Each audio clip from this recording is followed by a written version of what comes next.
E aí, galerinha do YouTube, olha o Rony aqui, ó. Rony, fala pra ele.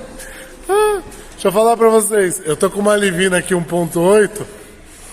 O cliente estava reclamando de um barulho muito grande que estava fazendo no motor.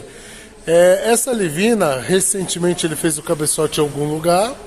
E após ter feito o cabeçote, começou esse barulho aí. Eu desmontei aqui o carro, vou mostrar pra vocês o que está acontecendo aqui.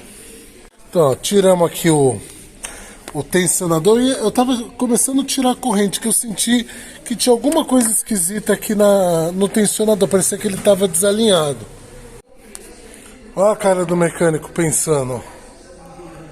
Então, ó, esse daqui é o tensionador da corrente, ele que estica a corrente do comando, ó.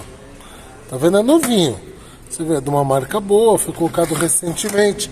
Só que presta atenção no detalhe. Esse é o parafuso que estava lá. Então, se você olhar, ó, ele fica cheio de folga. Tanto folga aqui na bucha, ó.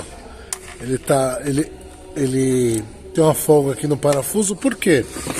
O correto, esse parafusinho aqui, na verdade, ele era para ser uma peça só. Deixa eu ver se tem outro aqui. Ó, esse daqui é um parafuso que segura o tensor do Fiesta. Então você vê, ó, ele já é uma bucha.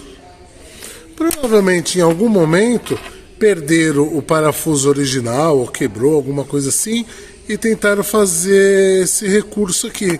Só que o que acontece? A pessoa passou no esmeril, ó. Dá pra ver os defeitos, assim, as falhas, né? E se você pegar e olhar direitinho, deixa eu ver se dá pra a gente ver aqui, ó. Ele está totalmente torto e a face onde ele encosta no bloco não está reta. Seria essa bordinha aqui, ó. Então, ó, quando a gente coloca ele aqui na peça, ó, o parafuso ele fica com folga. Olha como ele está trabalhando o tensor. Você olha aqui, ó. Dá para notar aqui que o tensor estava trabalhando errado, ó. Ele só estava encostando uma parte no bloco do motor.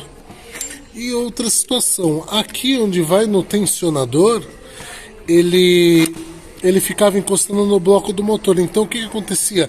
Ele não conseguia fazer o movimento dele. Por quê? Como ele tinha folga, ele ficava muito tensionado a corrente. Provavelmente era isso que estava causando o barulho. Vou estar pedindo esse parafuso novo, depois eu atualizo o vídeo.